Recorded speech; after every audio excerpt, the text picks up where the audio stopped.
До збірки «Атлас» природно-заповідного фонду ввійшли 15 заповідних зон, які збереглися у промисловому Кривому Розі. Серед них – Візирка, скелі Модру, Балка Північна Червона та ботанічний сад. Крім цього, й унікальні ботанічні пам'ятки природи – старовинна груша на Карнаватці, дендрологічний парк у Довгинцівському районі та парк імені Федора Маршавцева з візиткою Кривого Рогу – човновою станцією. Незважаючи на те, що екологічна ситуація загальна у Кривому Розі дуже складна і майже критична, але Кривий Ріг, можна сказати, лідер по кількості заповідних об'єктах саме в межах промислового міста. Місто Дніпро, місто Кам'янське, Маріуполь, Краматорськ – вони також мають в своїх околицях заповідні території, але на нашій території їх найбільше – це 15 заповідних об'єктів.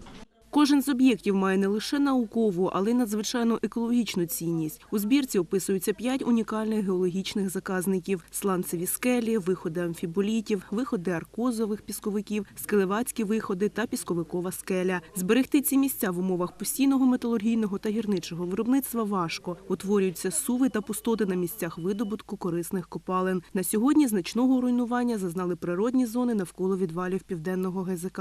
Криворожские породы, те, которые умножаются, они очень древние. Это порядка от 2 миллиарда 100 миллионов до 2 миллиарда 500 миллионов. Особенно нужно внимание обращать на балки Северная Червона, поскольку кроме того, что там геологически есть памятник, там есть еще и признаки того, что там упал метеорит.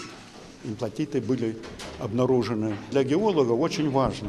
Это скалы, которые обнажаются в районе Югока, где обнажаются метапесчаники и метаконгломераты. Чем они знамениты? Тем, что это конгломераты очень древние, и таких конгломератов вообще в мире практически нигде нет.